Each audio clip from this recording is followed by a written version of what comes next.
하겠습니다. 거룩하신 하나님 아버지, 2022년 성탄절 하나님께 예배하는 저희들 이제 주의 음성을 듣고자 합니다. 아버지, 친히 말씀하여 주시옵소서. 우리의 모두의 마음의 문을 활짝 열고 주님 음성 듣고 주님 뜻대로 살아가겠습니다. 부족한 종, 말씀 잘 증거하는 주의 종 되게 하여 주옵소서. 예수님 이름으로 기도 올리옵나이다. 아멘. 자, 오늘은 빛의 자녀답게 사십시오라는 제목으로 말씀을 증거하도록 하겠습니다. 오늘은 우리가 잘 아는 바와 같이 주님이 우리를 위하여 성탄하신 날을 기념하는 거룩한 주일입니다. 성탄하신 주님의 은총이 또 주님의 축복이 여러분과 여러분 가정에 충만하게 임하기를 바랍니다. 예수님이 이 땅에 오시고 난 다음부터 세상은 달라지기 시작했습니다. 변하기 시작했어요. 그 변화는 근본적인 변화가 이 세상 속에서 일어나기 시작했습니다. 자, 슬픔이 기쁨으로 바뀌었고 절망이 희망으로 바뀌었습니다. 그리고 심판이 영원한 생명으로 바뀌게 되었습니다.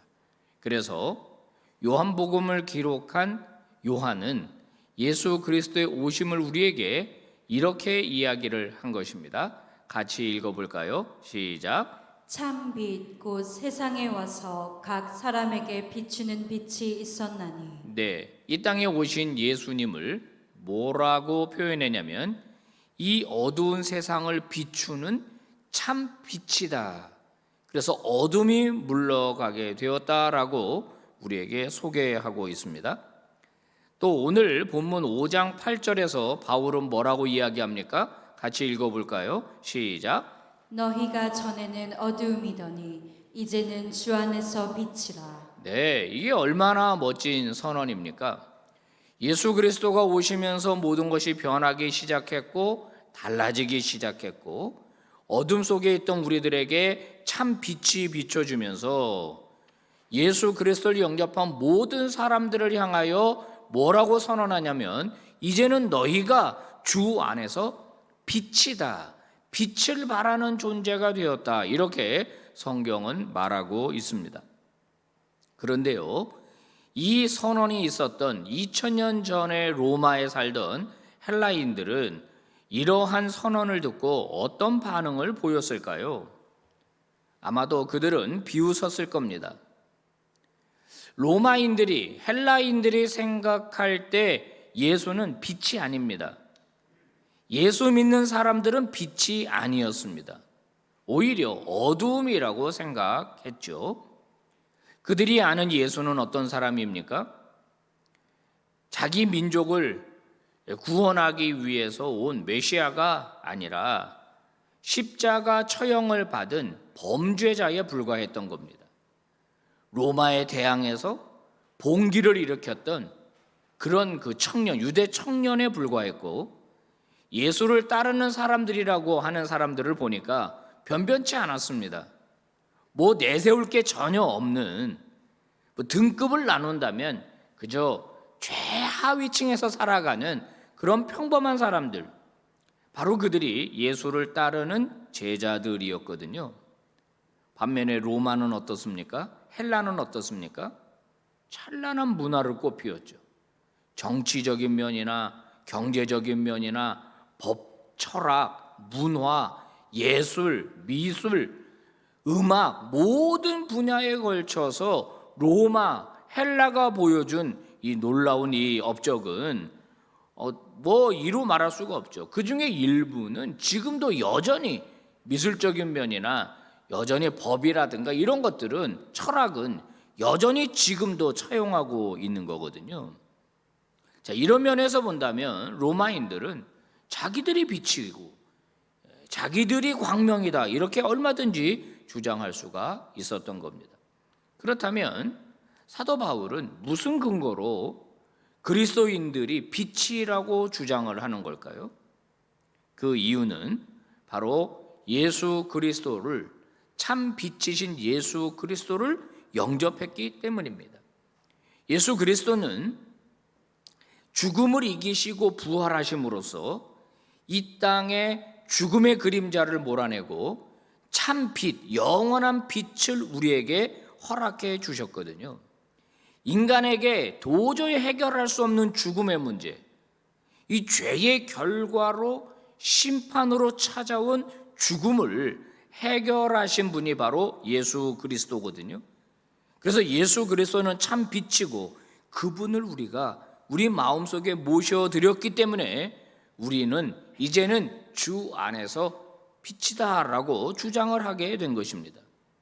초대교회 성도들은요, 예배 드릴 때마다 참 빛으로 오신 예수 그리스도를 그들의 마음속에 한껏 받아들였습니다. 그리고 그들은 삶의 모든 영역에서 로마 사람들이 살던 삶의 방식은 버리고 빛의 사람다운 정체성을 보여주었습니다. 최근에 그 당시 초기 예수님 시대를 연구한 사람들이 좀 있는데요. 이 사람들이 연구한 바에 따르면은 1세기에서 그러니까 3세기, 그러니까 약 300년 동안 이 300년 어간의 그리스도인들이 보여준 이 놀라운 삶의 이 전환들, 변화들, 이런 것들을 우리에게 소개하고 있는데 완전히 그 당시 로마 사람들이 살던 방식이 아닌 새로운 삶의 방식을 보여줬다는 거예요. 소개한 적이 있습니다마는 이 PPT 방송실 일부로 드린 PPT가 있어요. 이 PPT는 3부, 4부고 PPT 2개 드렸죠. 로드니 스타크라고 하는 분이 있는데요. 그분은 기독교의 발흥이라고 하는 책에서 예수님이 부활했을 때부터 350년 사이에 일어난 경이적인 성장에 대해서 오랫동안 연구를 했습니다. 그 당시 로마의 지배를 받던 기독교인들의 수는 최초로 한 1000명 정도 됐을 걸로 보는 겁니다. 자, 그래프를 하나 보시면요. 자, 여기 보시면은 최초의 기독교인의 숫자는 1000명 정도입니다. 전체 인구를 대비하면은 0.0017%밖에 되지 않아요.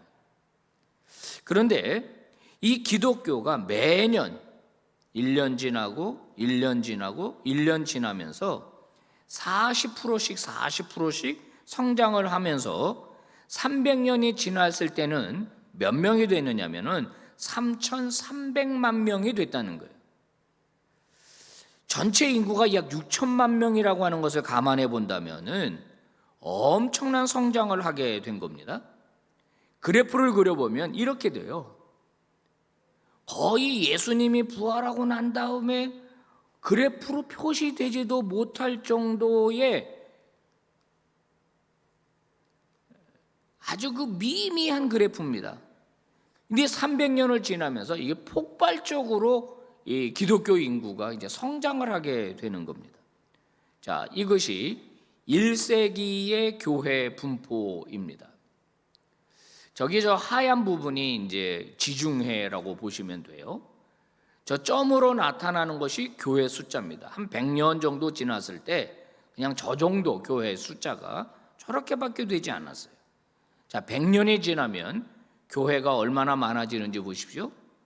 이게 100년이 지나고 난 다음에 생긴 교회 숫자입니다. 이 얘기는 더 많은 그리스도인들이 생겨났다는 거예요. 자, 예수 믿으면 손해를 받습니다. 예수 믿으면은 죽음을 당했습니다. 그런데도 불구하고 예수 믿는 사람들이 늘어나고 교회가 늘어나고 있습니다. 자, 100년 더 지나고 3세기가 되면 어떻게 될까요? 어마어마한 숫자의 교회가 생겨나게 되는 겁니다.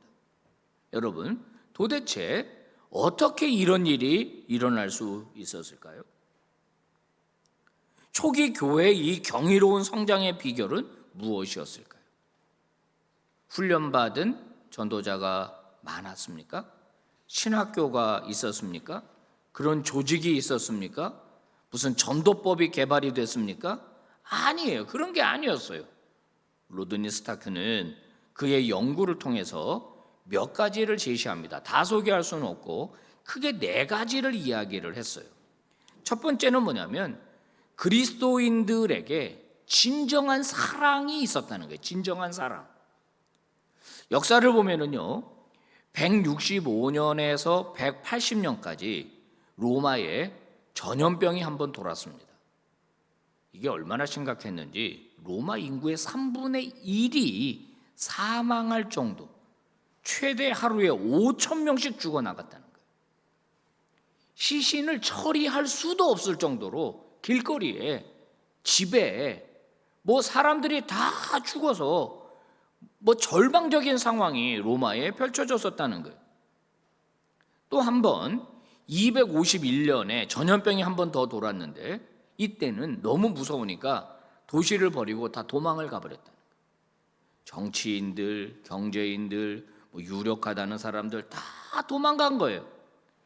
자, 그러자 기독교인들은 정반대로 도시를 떠나지 않고 그 사람들을 돌봐주고 치료하고 시신을 처리하고 이렇게 했다는 거예요.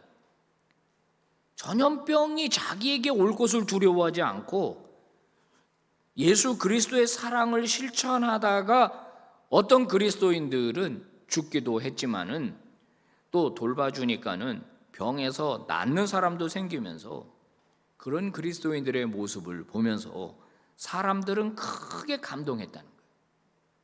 그리고 많은 사람이 이제 전염병이 다 끝나고 난 다음에 떠났던 사람들이 돌아오니까 너희들은 우리를 버리고 떠났지만, 가족조차도 우리를 버리고 떠났지만은 저 사람들은 우리를 끝까지 사랑하고 돌봐주었다.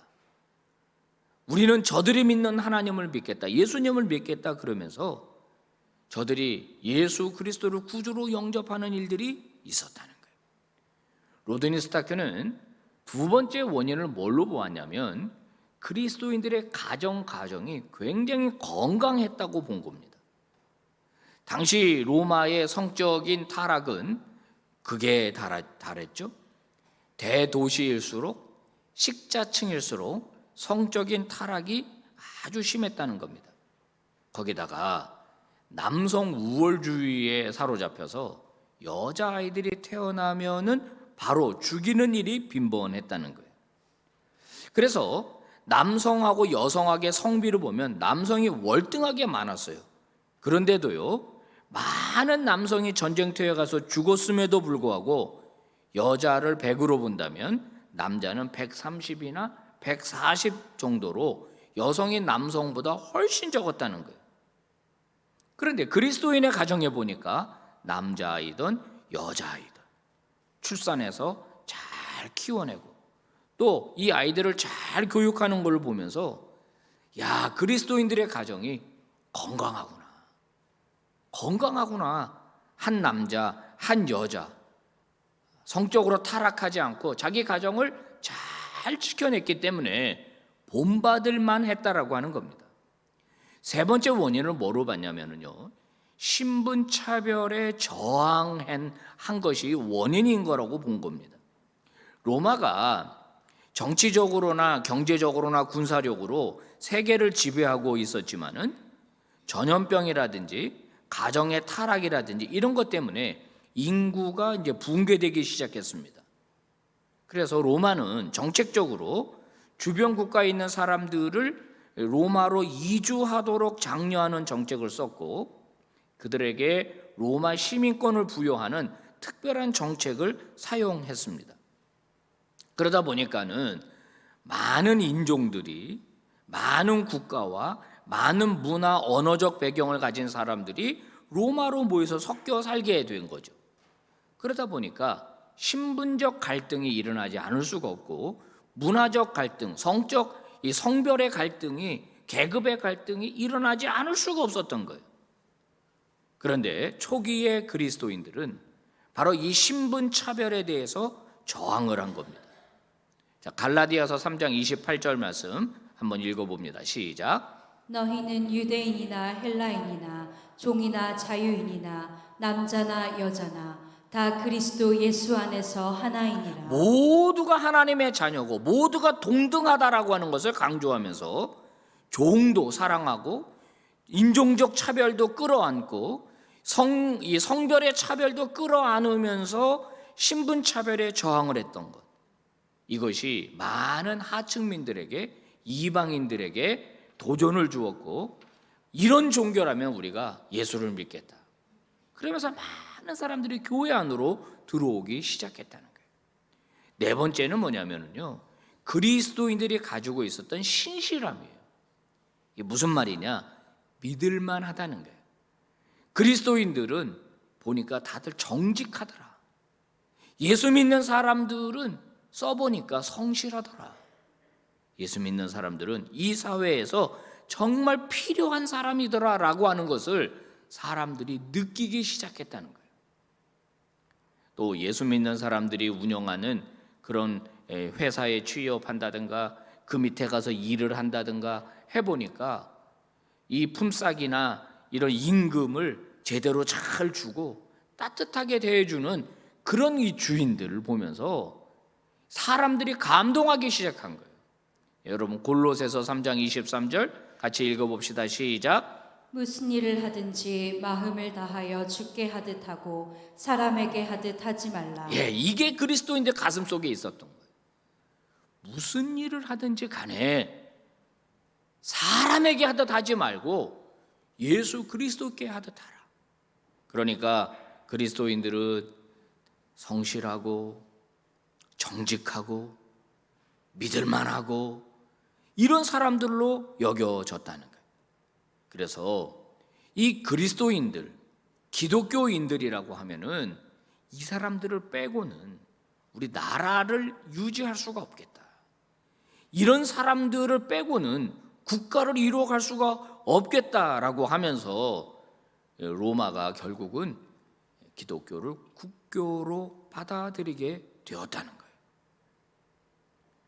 오늘 그리스도인은 어떻습니까? 오늘 우리는 이 세상 속에서 어떤 사람으로 여겨지고 있습니까? 여러분 아시다시피 인류 역사에는 많은 전환점들이 있어 왔습니다.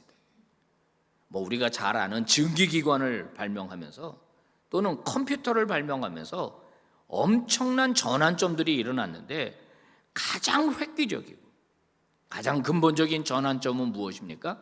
예수 그리스도를 기점으로 예수 그리스도 이전과 예수 그리스도 이후로 나뉜 거 아닙니까?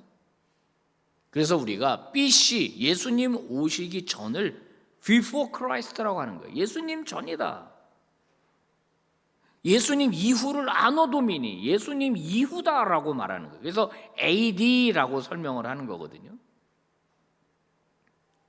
인류의 역사는, 우리 지구의 역사는 바로 예수 그리스도를 기점으로 그 이전과 그 이후로 나뉘게 된 것은 그만큼 예수 그리스도가 이 땅에 오신 것이 이 땅에 근본적인 변화를 일으켰기 때문입니다. 여러분 마찬가지로 우리 개인에게도 전환점이 있습니다. 바로 예수님을 만나기 전과 예수님을 만나고 난 다음이죠. 우리가 가진 성경에는 예수 그리스도를 만나기 전과 만나고 난 다음이 변화된 사람들의 이야기가 가득 나오고 있습니다. 대표적으로 예수님의 제자 베드로, 그리고 그의 동료들은 대부분 물고기 잡는 어부였습니다. 비난받는 세리라는 직업을 가진 사람들이었습니다.